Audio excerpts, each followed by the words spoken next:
Bismillahirrahmanirrahim. Assalamualaikum warahmatullahi wabarakatuh. Yang saya hormati dosen pengampu Bapak Dr. Haji Uwah Saifullah MAG. Alhamdulillahirrabbilalamin. Wabihi nasta'in wa ala umuri dunia waddin. Wassalatu wassalamu ala sayyidina Muhammadin sayyidil awalin wal akhirin wa ala alihi wa sahbihi ajma'in, amma ba'du. Pertama-tama, yang paling utama, marilah kita panjatkan puja dan puji syukur kehadirat Allah Subhanahu wa Ta'ala, yang mana telah melimpahkan beribu-ribu nikmat kepada kita semua hingga kita dapat berkumpul bermuajahah walaupun hanya virtual di ruang Zoom meeting kali ini. Sholawat beserta salam semoga selalu tercurah limpahkan kepada baginda alam, yakni Habibana wa Nabiyana wa Maulana Kangjeng Nabi Muhammad Sallallahu Alaihi Wasallam. Saya Diana Putri dari jurusan Manajemen Dakwah kelas 4A.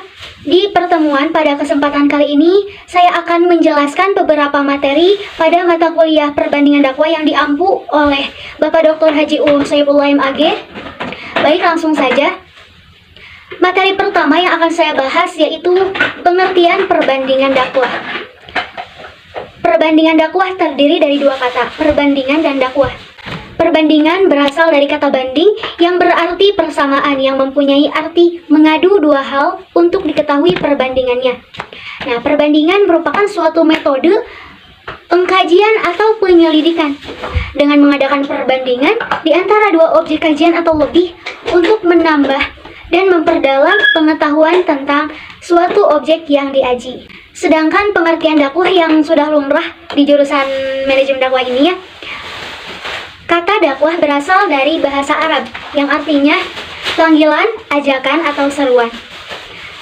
Dakwah secara terminologi adalah berusaha merubah situasi yang buruk menjadi lebih baik dalam rangka membangun masyarakat Islami berdasarkan kebenaran agama Islam yang hakiki. Perbandingan dakwah ini bukan semata-mata dibandingkan cara dan pola dakwah yang dipraktikkan, namun lebih dari itu, mencari cara bagaimana menemukan konsep dakwah yang tepat berdasarkan pada pengalaman-pengalaman. Jadi, jika berbicara dengan perbandingan dakwah, bukan mempelajari, membandingkan gitu, dakwah A, dakwah B, dakwah A mah jelek, dakwah B mah jelek, bukan seperti itu. Contoh lainnya seperti perbandingan agama. Di dalam perbandingan agama itu kita mempelajari beberapa agama.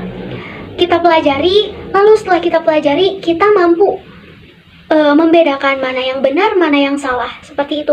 Bukan membandingkan agama Islam baik, agama Kristen buruk. Bukan seperti itu. Kita membandingkan, sudah jelas beda kan antara agama Islam dan agama Kristen. Agama Islam beribadah seperti apa, agama Kristen ibadah seperti apa. Seperti itu. Praktik dakwah yang dilakukan umat Islam dengan keragaman jenis, keragaman karakter, keragaman perilaku, sikap, budaya, adat istiadat. Seseorang itu kan berbeda-beda. Bagaimana cara kita berdakwah kepada mereka agar apa yang kita sampaikan itu dapat diterapkan gitu.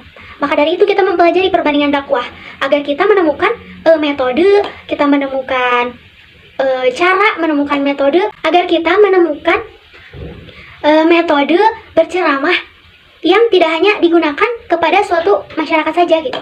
Karena jika kita menggunakan metode yang sama kepada masyarakat satu dan kepada masyarakat lainnya, bisa jadi itu tidak efektif. Karena apa? Karena setiap manusia itu kan berbeda, setiap masyarakat itu kan berbeda, budaya berbeda. Kadang-kadang seperti kita berdakwah di Aceh dan di Bekasi, itu sangat berbeda. Berbeda apanya? Berbeda keadaan madunya, keadaan masyarakatnya. Maka dari itu kita harus menemukan metode yang tepat untuk menghadapi dakwah tersebut. Materi yang kedua yaitu ruang lingkup kajian perbandingan dakwah. Nah, membahas tentang ruang lingkup perbandingan dakwah. Sebelum kita membahas isi yang dikandung dari ruang lingkup kajian perbandingan dakwah, kita harus mengetahui nih, objek kajian dari ilmu dakwah itu seperti apa. Karena apa? Karena objek itu kan merupakan syarat yang utama dalam ilmu pengetahuan agar dikatakan objektif. Nah, objek itu ada objek material dan objek formal. Objek material itu mencakup keseluruhan, jadi bersifat umum. Nah, kalau objek formal itu dipandang atau dilihat dari salah satu aspek saja.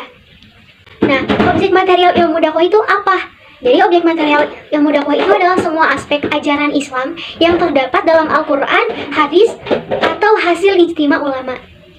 Nah, objek material kajian ilmu dakwah itu mencakup wilayah yang sangat luas.